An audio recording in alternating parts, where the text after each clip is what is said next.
Hello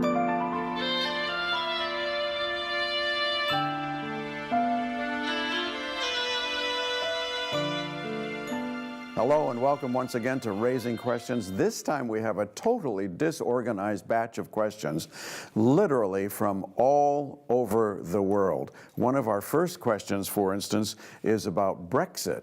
And that comes, of course, from England. What's going to be the result of Brexit? In case you haven't heard that word, that utterly cool word, it refers to Britain leaving Europe in various ways. And people are very, very worried about Brexit. So this question came from England. What's that got to do with anything? Brexit, right here, Brexit.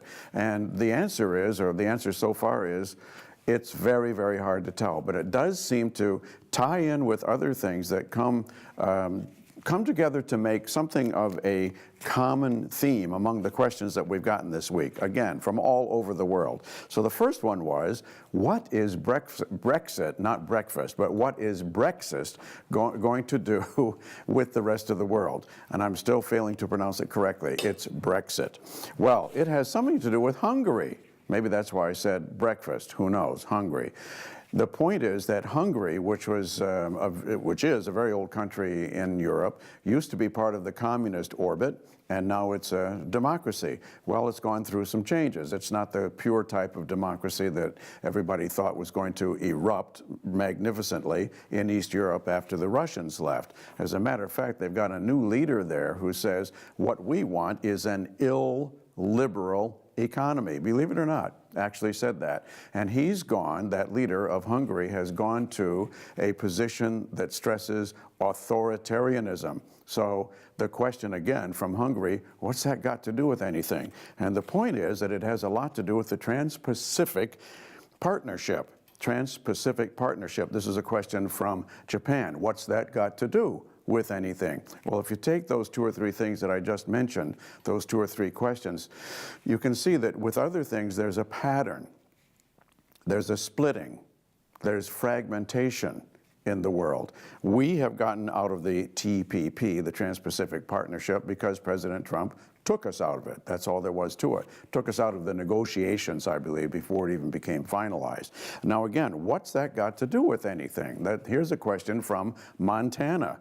What about the circus around President Trump? Well, the answer is, what about it? That relates to the fragmentation that I've already gone through. American life is very fragmented. The purpose of having a government is very simple. You have a government in Washington, D.C., so that you don't have rioting mobs competing with each other for power in Washington, D.C. That's the purpose of a government. And it often reflects what the popular life is like, what the cultural life is like, what the political life is like in the country. We have a fragmented society, so we have a rather fragmented government at the moment. Two sides, Republican and Democrat, plus Bernie Sanders. And it looks all the time like some sort of a circus, especially under the current president. So what does that have to do with anything? And how does that relate to the common theme of fragmentation? There looks to be a lot of fragmentation around the president and his staff and so forth and so on. But if you look a little bit deeper, as I say, it's actually true, too, that the culture, the politics of the whole country, everything seems to be fragmenting. Let's go back to my favorite opponent, Mr. Zuckerberg, Mark Zuckerberg of Facebook, as everyone knows. What's he got to do with fragmentation? Well, it's been revealed recently how many pieces of data Mark has on you and everybody else in the country, at least everybody who comes anywhere near Facebook. You don't have to be on Facebook on your computer, just relatively near it, and you're going to be tracked. You're tracked a lot of the time because other people, apparently at least, because other people mention you when they go on Facebook, and people left and right are amazed about what Mark knows about them. What's that got to do with fragmentation? Mark and his crew would tell you, well, actually, we're bringing people together. That's a nice excuse. What he's really doing is bringing pieces of data together about people who have something in common. Let's say they all need socks. They mention on Facebook, boy, my feet are cold. Pretty soon, all the people like that are getting advertisements for new socks. Is that terrible? In a way, yes. because what it does is reflect a marketing maxim, which is segment your market. Don't try to sell your product to everybody. Segment your market. Find the few people or the fewer people who seem to want your product and sell to them. So, in other words, if you live in Northern California, let's say, on television, you're going to see a lot of advertisements for pickup trucks. In New York City, not so much. So Mark is playing into that and segmenting people according to the market that they live in and represent, pickup truck drivers and people who want new socks. That's a relatively abstract point, but again, it goes to the question of what's happening to America. We're being segmented, and not just by the government and this allegedly crazy president, but also by what makes America great, in some people's opinion, and that is American business. Here's another example of segmentation and fragmentation. California has a lot of people who want to leave the country. And apparently, as I understand it, I don't know all the details, the government of California has just given a big group of people permission to march to the ballot box with a petition for all of California to consider, should we leave the United States of America? It's really quite incredible. There's going to be a new Mason-Dixon line, apparently, between, what is it, Nevada and California and Oregon and so forth. Who knows? Maybe they'll even put up a wall. Well, that's another example of segmentation, fragmentation, splitting, not only in the world, but in our own country as well. Now, here's another question from Virginia. Thomas Jefferson said he prefers papers without government.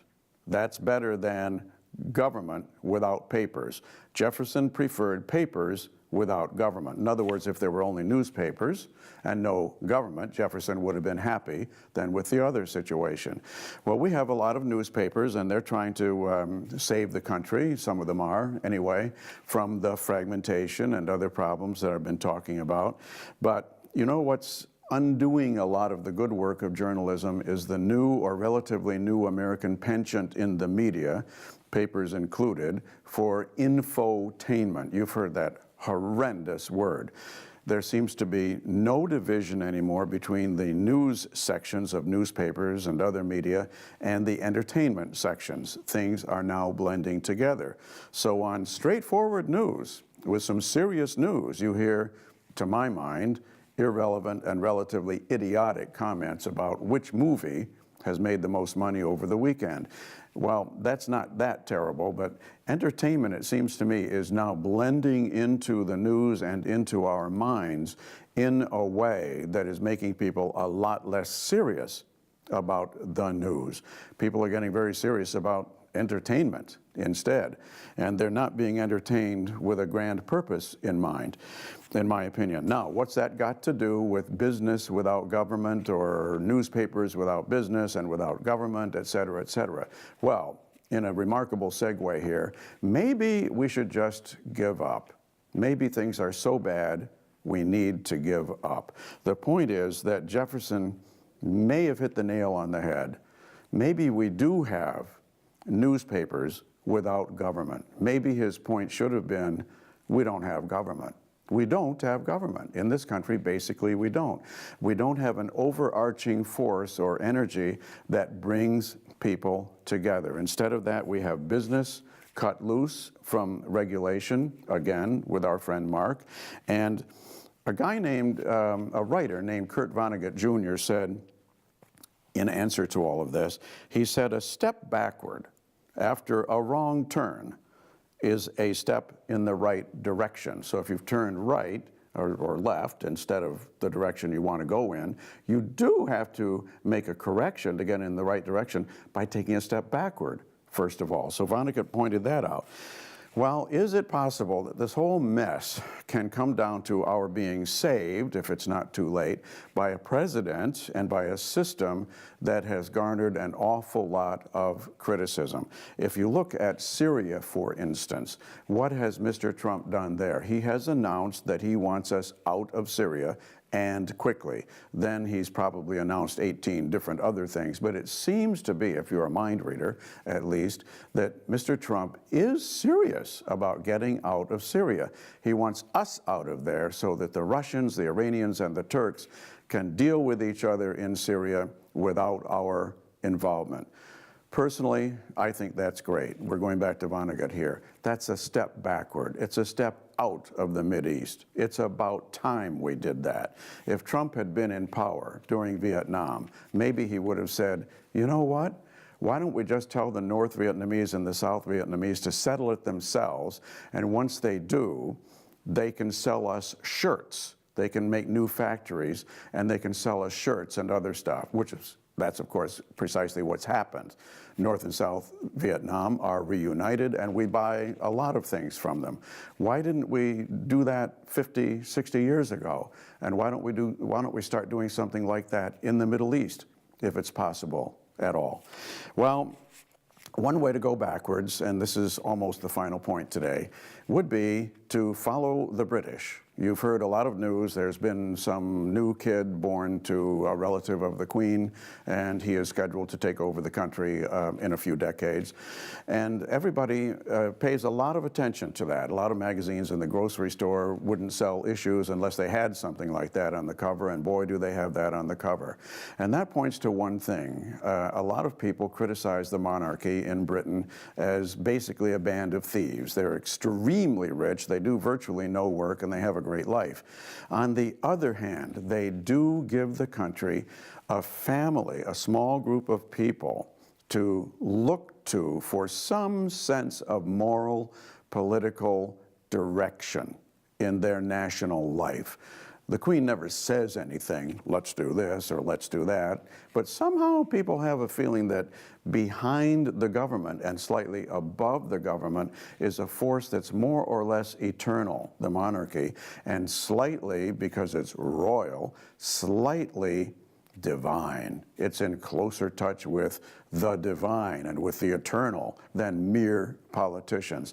That's not all that bad. Maybe the Queen isn't all that much in touch with the center of the cosmos, but at least she represents some idea that there is an actual physical family or physical bunch of people or physical force that supersedes government.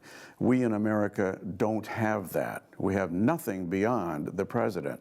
The president, unfortunately, runs the government, or helps to, and there's nobody above him. That's why we, of course, have these fake kings and queens, actors, people like that. How wonderful that the president of France and his wife just came to America. It would be great, perhaps, if we decided they shouldn't go back. Well, do we have any choice in any of this? The final point to make today is maybe not. According to The Week magazine, an asteroid missed our planet by only 120,000 miles. 120,000 miles, which in space is a very small gap. And that happened a couple of weeks ago, and astronomers only saw the thing approaching one day before they spotted it, or before it would have hit, put it that way. That's kind of amazing. That shows that ultimately maybe we don't have too much choice, and that the ultimate choices really are made by a source way beyond ourselves.